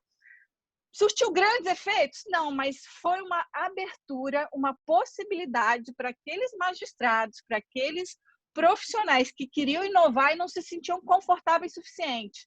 Então, às vezes não vai ter um impacto tão grande como nós gostaríamos, mas sem dúvida vai ajudar aquele magistrado que quer inovar, que normalmente é visto como muito de vanguarda em seu tribunal e que quer fazer alguma coisa diferente do que é feito e muitas vezes tem resistência, porque o status quo, né, ele sempre tem uma força muito grande. Então, é natural ter resistência, sobretudo dentro dos tribunais, é natural ter resistência dentro da advocacia e faz parte da mudança de cultura, né? Essa mudança de cultura não está começando agora, então, quando a gente falou ali do copo meio vazio, eu acho que para o sistema judicial, de certa forma, eu vejo isso como um ponto positivo, porque o nosso sistema já estava em colapso. Brasileiro, né, sobretudo. O direito já estava em crise e o nosso sistema de justiça já estava em colapso. O direito estava em crise porque hoje nós temos discussões sobre paradoxos, então não são decisões tão simples, tem razão, não tem, são questões difíceis de serem decididas pelo magistrado, então o tempo todo você tem que lidar com múltiplas partes, com uma rapidez relacional que não existia. Então, assim, isso já estava acontecendo, tem 1.000 escritos sobre isso, então, pelo menos isso a gente já sabia que estava acontecendo. Mas os profissionais do direito, talvez, que estão ali na prática do processo judicial, não estivessem tão atentos a isso, e agora eles são obrigados a se ter. Então, quem gostando ou não gostando agora de mediação, por exemplo, essa semana eu já tive alguns procedimentos online aqui de mediação. Por quê? Porque não tenho a via do processo, que normalmente é usada. Então, de alguma forma, é uma saída, mesmo para aqueles que têm resistência.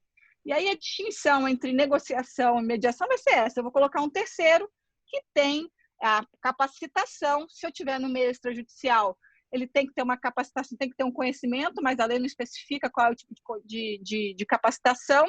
Se estiver dentro do ambiente judicial, ele tem que ter uma capacitação específica prevista, cujo conteúdo é previsto na resolução 125 do CNJ, e tem essa distinção, mas convenhamos, o sistema brasileiro ele permite que as partes escolham o terceiro, ainda que ele não seja um mediador judicial cadastrado no tribunal. Se as partes quiserem vamos supor, vamos pegar uma pessoa super fera lá dos Estados Unidos. Provavelmente ele não está inscrito aqui no Tribunal de São Paulo e no Tribunal do Rio de Janeiro como mediador judicial.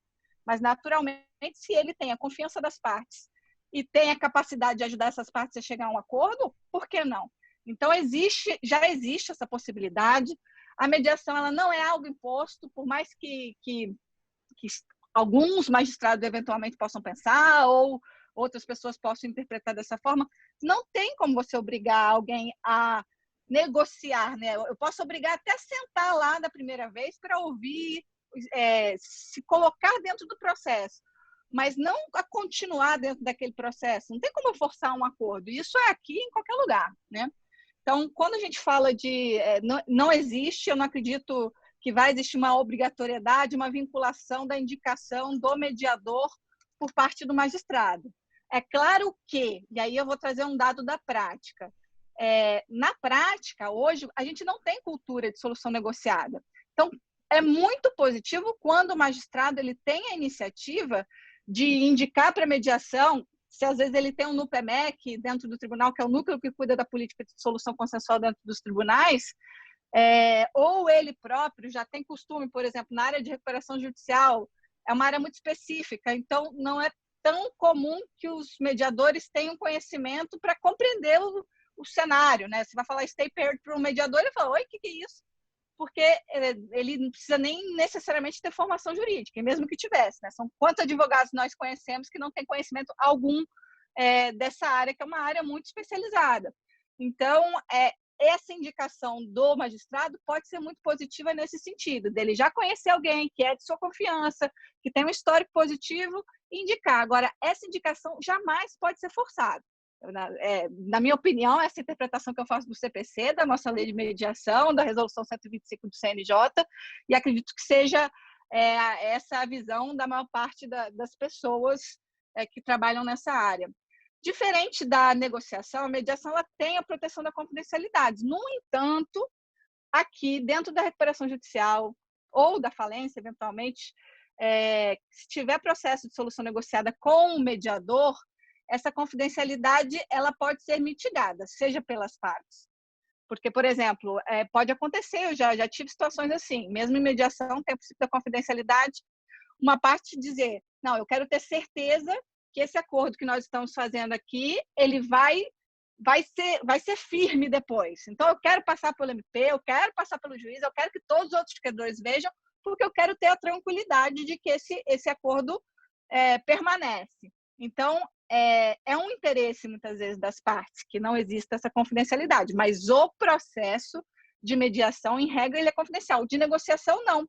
O que não impede as partes de convencionar isso, mas sempre respeitando o direito de terceiro, o princípio da transparência também, que existe dentro do processo de recuperação de empresas, que é um pouco distinto, né? Eu envolvo um interesse público aí quando eu estou falando de recuperação de empresas. Então, é importante ter isso em mente, que não é um processo que diz respeito somente a duas partes, né? Que eu tenho que tomar cuidado com não prejudicar. Então, minha opinião é essa, que se eu estiver falando de negociação, pode haver confidencialidade se convencionado pelas partes. Se for uma negociação facilitada com um mediador ou um conciliador, eu tenho a previsão de confidencialidade na lei, a não ser que a gente tenha uma exceção prevista numa nova lei, não vejo como ignorar essa confidencialidade, mas aí ela pode ter uma aplicação mitigada a depender se atinge ou não interesses de terceiro, né?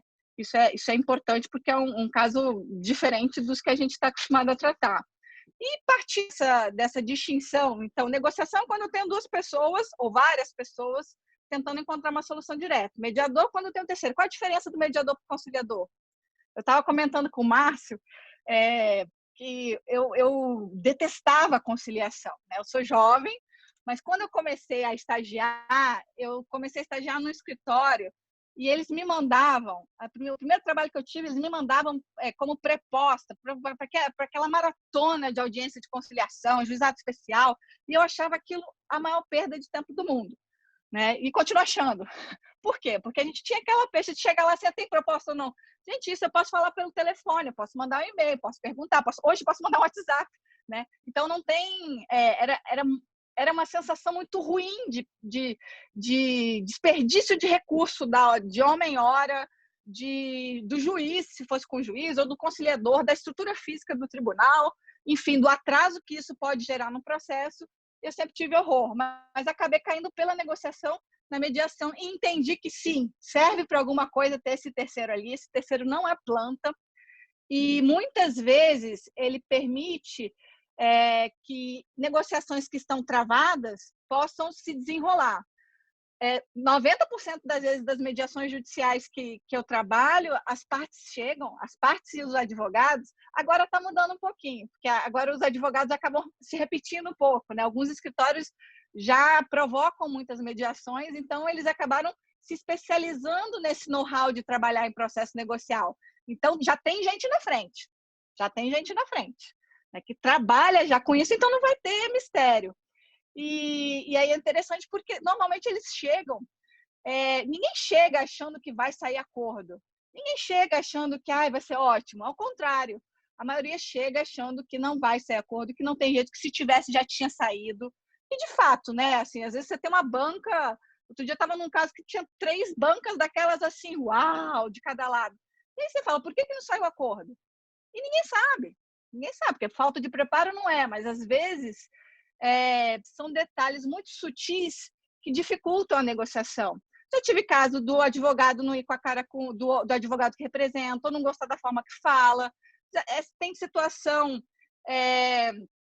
que muitas informações não são compartilhadas, mal entendido tem todo dia, né? Então, assim, mas só que mesmo sabendo que isso existe, nós continuamos acreditando que nós negociamos muito bem e que nós não precisamos de ninguém para ajudar.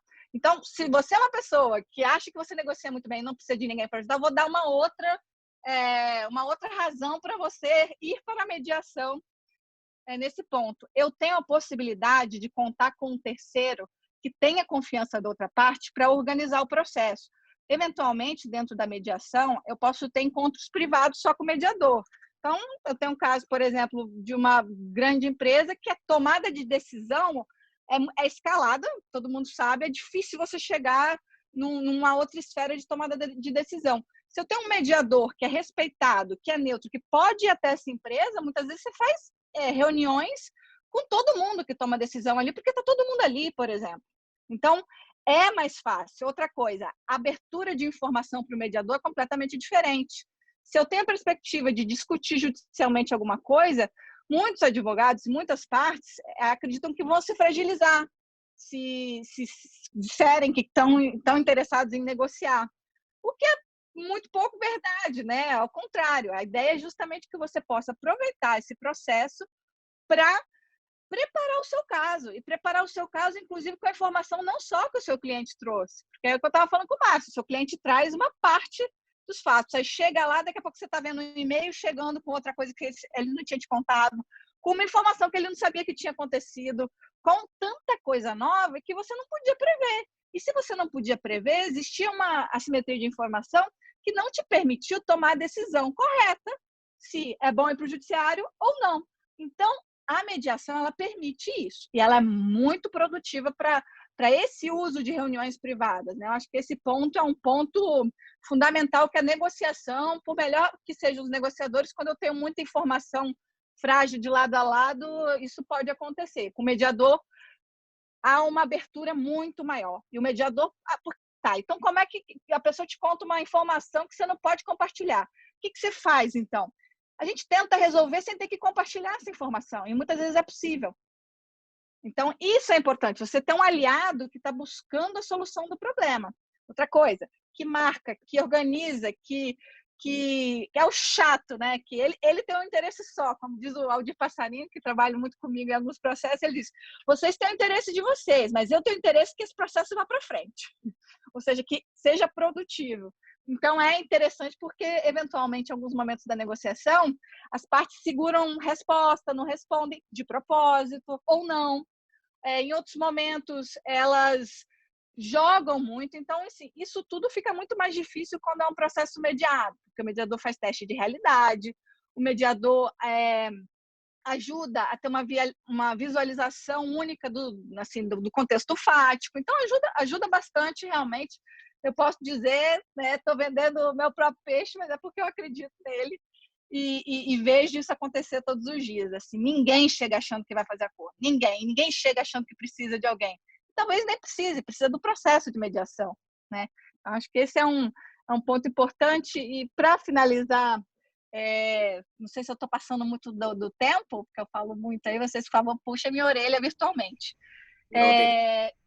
Oi? Tem um tempinho ainda. Então tá bom, mas eu vou tentar ser breve, porque eu acho que tem alguns pontos importantes, né? Nesse momento de crise, eu vejo, sim, para o sistema de justiça algo positivo, que é o seguinte: existiam transformações que o nosso meio, que é extremamente conservador, não não estava absorvendo na velocidade de outros meios. Então, onde é que a mediação, onde é que a solução negociada ela floresceu muito rápido e muito bem? Onde não havia um tribunal, um juiz para resolver fácil a questão. Então, e-commerce, como é que eles faziam quando começaram? Como é que resolve? Sistemas de resolução online de disputas. Funciona muito. E aí a gente passa a descobrir algumas nuances do sistema de solução de conflitos que nós não conhecíamos. Por exemplo, se você for analisar o sistema do eBay, que foi um dos primeiros e é um grande case nesse sentido, e for ver os estudos, os resultados, por exemplo, para as pessoas era muito mais importante que o processo fosse curto do que tivesse uma solução positiva para ela. Então, era isso que fazia com que a pessoa gostasse daquele processo, daquela forma de resolver. Não o resultado, o que para mim eu pensaria lógico assim, se ela ganhou, ela gosta, se ela perdeu, ela não gosta. Não era isso. E isso, inclusive, tinha impacto no uso posterior daquela mesma plataforma de e-commerce. Então, o cara já comprava ou já vendia depois, porque sabia, se eu tiver algum problema, eu vou conseguir resolver rápido. A mesma coisa que o Doing Business faz, avaliando nossos países, quando olham lá os sistemas de o enforcement, como que eu consigo executar, é isso que ele está olhando. Eu tenho rapidez, eu tenho seriedade, eu tenho previsibilidade da forma como essa questão vai ser resolvida. É um pouco isso. Então, eu acho que é uma oportunidade para nós darmos um salto de inovação que ia acontecer, já estava acontecendo, mas que ele vai ser muito mais rápido agora. E não é só no sistema de justiça. Dentro do sistema de saúde, já que o Ivo e o Francisco fizeram a perfeita analogia, a gente tinha continua tendo, obviamente, muitas dificuldades, não é novidade para ninguém no Brasil. Mas existiam coisas que podiam ser feitas e não eram feitas. Por exemplo, a conexão de informação entre hospitais, número de leitos. Eu já trabalhei na área da saúde, desenhando alguns projetos algumas vezes, e eu me assustava com isso. Como é que a gente não sabe, não consegue se ver completamente? E nessa crise, rapidamente, o que aconteceu? Várias formas surgiram para que esse diálogo fosse gerado. Então, o diálogo foi gerado dentro do sistema de saúde, com o Conect SUS, que é um grande legado aí que vão deixar dentro do sistema de saúde, e a gente precisa também pensar que esse é o momento de deixar legados para o nosso sistema de justiça, que já não tinha jeito, gente, ele já ia ter que passar por uma série de transformações. E eu acredito que assim, as transformações, elas são baseadas nas transformações sociais que nós estamos passando. Então, são transformações que não são só no sistema de justiça, são transformações na sociedade como um todo, que é a cooperação, a colaboração entre as partes. Nós vamos ter que aprender a negociar, o que o Tepedino fala é verdade, o dever de renegociar, o dever de... E isso tem que ter atenção, que não quer dizer o dever de fazer um acordo, quer dizer o dever de tentar fazer um acordo, de escutar, de procurar resolver, ser estimulado a isso. E a digitalização, porque eu acho que isso também, sobretudo na área de recuperação judicial e falência, eu vejo falar pouco nisso, mas eu acho que a transformação digital, ela é, mais do que qualquer projeto de lei, um caminho fundamental para que esses processos eles realmente sejam efetivos. Acho que esse ponto poderia ser mais tratado pela doutrina, pelos grandes profissionais, porque é algo fundamental pensar que nós estamos no mundo digital. E isso resolve grandes problemas, como foi o caso da OI, realização de assembleias, propostas, tanta coisa que dá para fazer pelo meio digital e que não seria viável com a presença física somente, economicamente viável, também, que agora é possível. E a gente precisa usar isso. E esse momento é um momento que aquelas pessoas que são muito conservadoras, que às vezes têm muita resistência, eu tenho preocupação com isso, com aquilo. Tá, mas você não tem preocupação com o negócio não funcionar, Então, assim, a ideia é justamente que agora, como não tem tempo, todo mundo vai fazer, todo mundo vai colaborar para que dê certo. E eu acredito muito nesse espírito de solidariedade, de colaboração, porque a gente está vendo isso em todos os lugares. Na pesquisa, nunca se colaborou tanto em pesquisa. A gente está vendo isso dentro do sistema de saúde, nunca se colaborou tanto. Então, está na hora também da gente entender que a gente tem que colaborar, seja no nível de tomada de decisão de política judicial, seja no nível de decisão comercial. Acho que isso é inevitável e imediato agora. Essas eram minhas ponderações Eu tenho uma série de dúvidas e questões aí a respeito das soluções negociadas dentro dos processos de recuperação de empresas e a utilização dos sejusques que a gente já tem dentro do sistema judicial como etapa pré-processual. Antecipar essas etapas de negociação pode ser muito positivo, mas eu acho que a gente precisa pensar também em estímulos, né? Sanções e premiações para aqueles que, de fato, se dedicam a buscar uma solução negociada, ainda que não a encontrem nesse processo. Pelo menos para aquela primeira etapa vai ter passado, a gente sabe que tentou.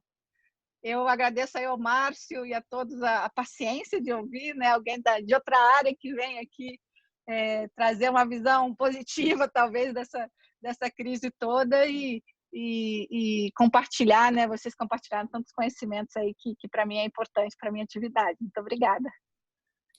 Obrigado. Nós que agradecemos, Juliana, brilhante apresentação dentro de uma visão que é aquela que vai ser, né, uma das saídas, uma das principais alternativas nesse momento em que houver uma visão do futuro, como o Márcio falou. Ninguém sabe, nós estamos no meio do furacão, no meio do turbilhão, ninguém sabe quando isso termina, e só a partir de então nós teremos uma visão do que nos espera mais na frente.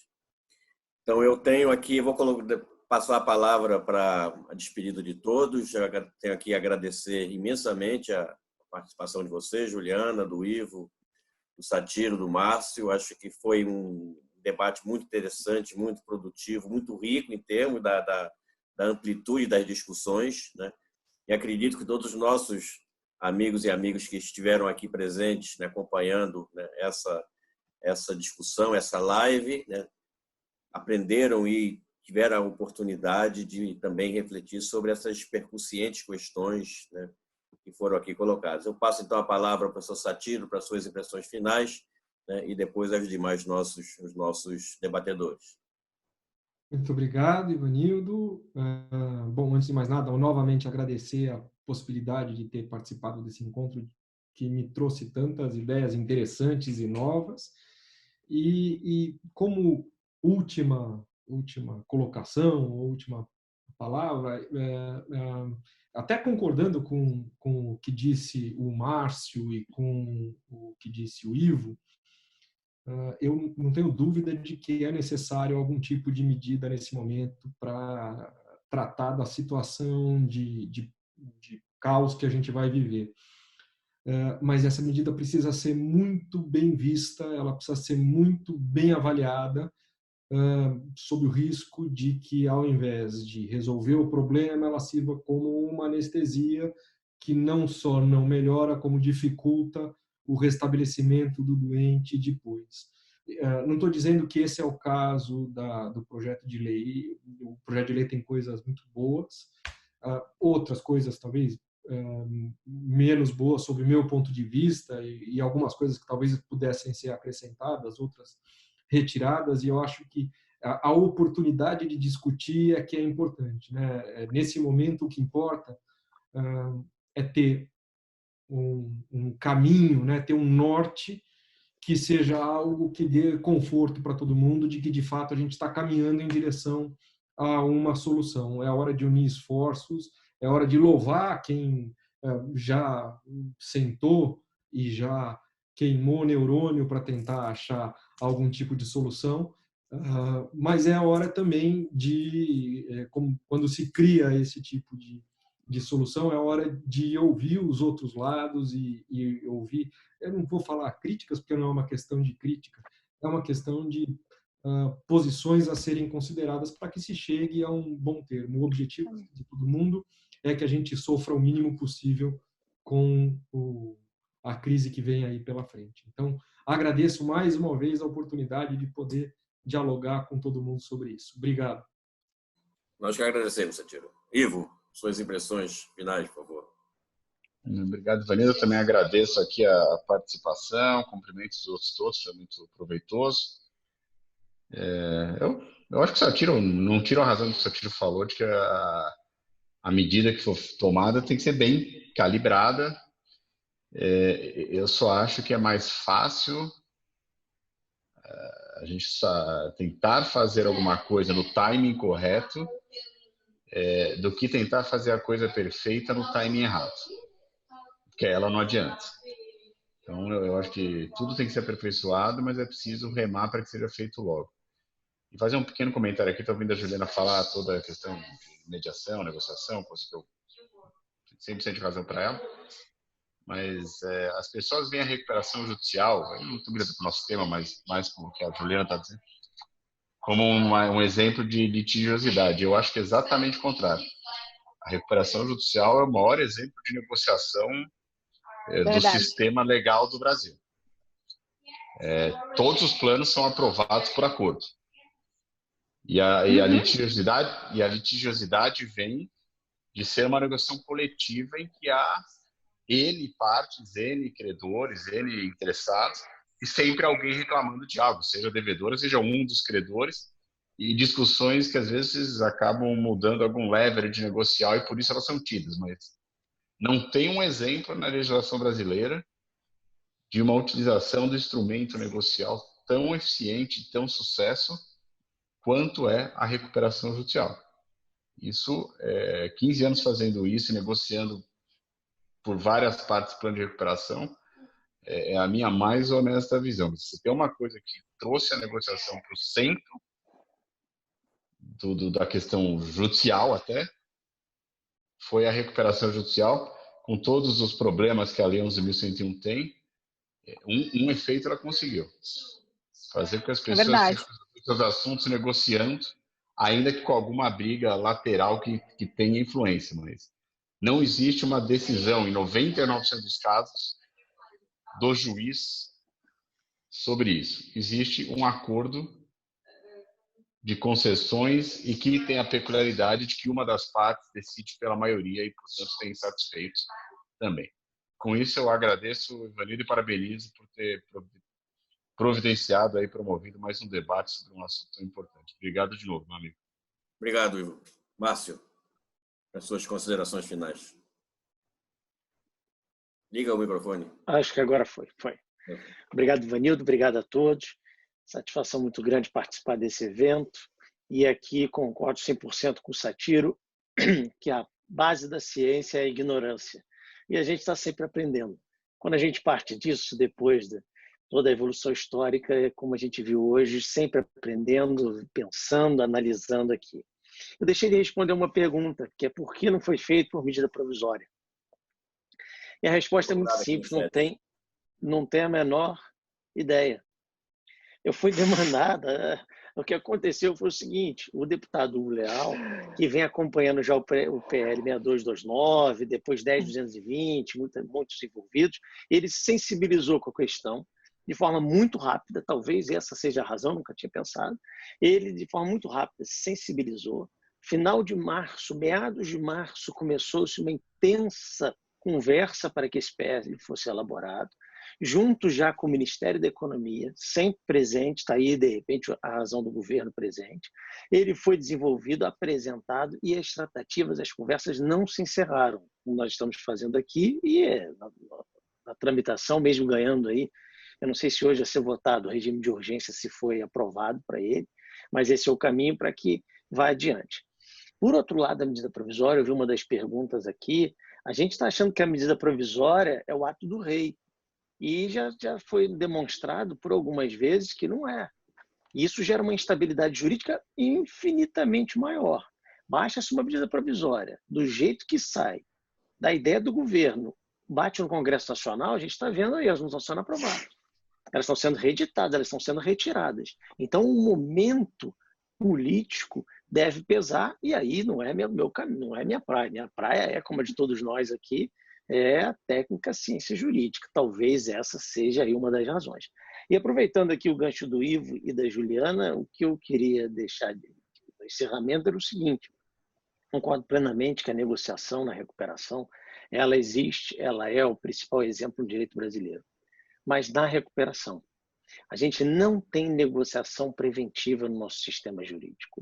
A gente não tem um mecanismo em que a pessoa possa detectar a crise, identificar o problema e tratá-lo imediatamente. Alguns outros países, a gente pode voltar outro dia para conversar, sofreram o que nós estamos sofrendo por 20 anos, pensando como é que a gente um dia vai realmente tratar a crise da empresa. Porque quando é que ela não virá ao meu escritório, quem trabalha com isso na ponta, pedindo já louca para obter o artigo 6º, a suspensão das execuções? Quando isso vai acontecer? Aí foi criado todo um ambiente para que isso seja antecipado e não temos tempo para discutir. Mas, de qualquer forma, a gente precisa, acredito que esse é o próximo passo do direito brasileiro. Sair da lanterna, nesse ponto, do sistema mundial de tratamento do direito das empresas de dificuldade. E aí nós vamos evoluir. O item lá do Doing Business de Resolving Insolvency vai crescer muito, que hoje é de 18 centes de dólar. Ninguém pode dizer que esse é um índice satisfatório. Não há nenhuma análise para dizer que alguma coisa está errada. Né? Tem gráficos e estudos, mas nada me convence que alguma coisa está errada.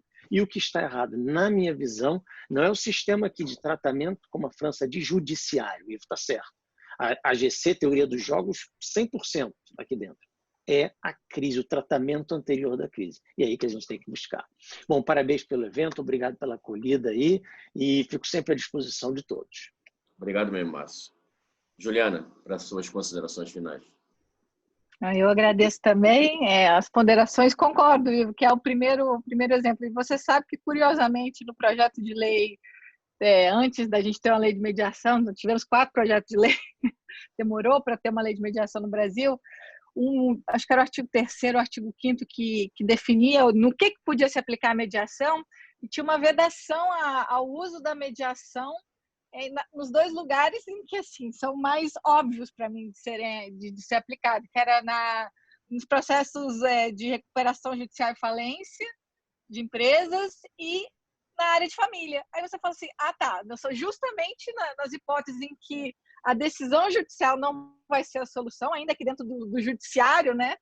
Então, eu concordo com você, de fato, e acho que agora é o momento da gente melhorar esse sistema pré-processual. Concordo com o Márcio, e eu acho que a utilização da estrutura que já existe dentro dos tribunais, estrutura que eu estou dizendo política, normativa, já é suficiente e vai melhorar ainda se tiver uma lei nova, mas eu acho que a gente já pode começar agora, sabe? Eu acho que se vier a lei, melhor ainda, mas podemos começar agora. A mediação começou antes da lei, então acho que a gente também pode começar a fazer tudo que a gente está pensando aqui antes de sair a lei. Muito obrigada. Muito obrigado. Obrigado a todos, obrigado, amigos, pelo esse apoio, pela ajuda ao Instituto Luiz Mário Moutinho, meu querido amigo, o apoio que nós tivemos da Faculdade de Direito do Recife, fazendo aqui a missa de corpo presente da nossa querida co-irmã da Faculdade de São Francisco, né, e a nossa vivante gestora de educação que também apoiou esse evento. Muito obrigado e passo a palavra para Luiz Mário encerrar esse nosso encontro. Bem, queridos, muito obrigado, Ivanildo. Ivo, seja bem-vindo, você chegou com o bonde andando, eu já tinha falado. Obrigado, meu irmão, pelo prestígio da sua presença. Tomásio, simpatia, obrigado também. Eu só queria... Professor Juliana, obrigado. Satiro, obrigado. Eu acho, professora, que aí a mediação seja, e sem diminuir, né, seja o hospital de campanha que o Satiro falou, né, que está faltando para o judiciário. Acho que, como a senhora bem colocou, o judiciário já está com pandemia há muito tempo, né? Sim, não tenho dúvida. Milhões de processos, isso é uma pandemia já instalada há muito tempo.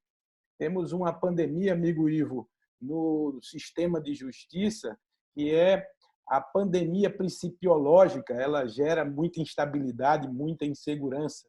Se com regra, cada cabeça de 18 mil juízes já é instável, você imagine com princípio que cada um tem um para chamar de seu, né? Então, a regra aí que você sugere, a lei, me parece que toda ela é insuficiente, porque ela é resultado do possível no parlamento, mas é muito melhor em termos de oferecer segurança, é muito melhor do que princípios ou nada. Professor Márcio, e aqui é uma ironia, não é nada de jurídico, mas talvez a causa de não se fazer uma MP é porque o assunto é urgente, então não faz MP, faz lei. Quando não é urgente, a gente faz MP. Isso é a nossa jabuticaba também, né? Então, amigos, com essa assim breve brincadeira, né? Para aliviar um pouco nesse momento tão triste, eu faço essas minhas observações aqui, né? Sobre o que ficou dito, agradecendo a todos vocês e me permitam agradecer a Deus por mais esse dia, num momento tão trágico da humanidade. Eu hoje, quando acordo, eu tenho uma outra leitura da vida.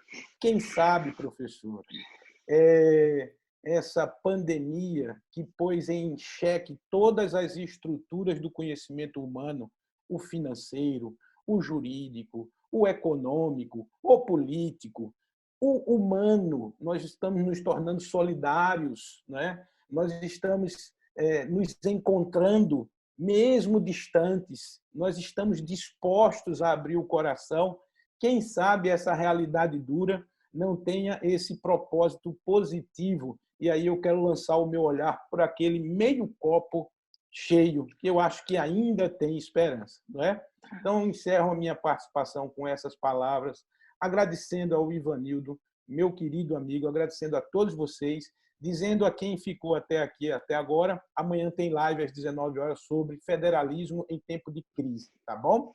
Então, com o Marcos Nóbrega, com o juiz federal Plênio Jair Chuse e com a professora... Ih, ela vai me perdoar o nome agora eu estou encerrando.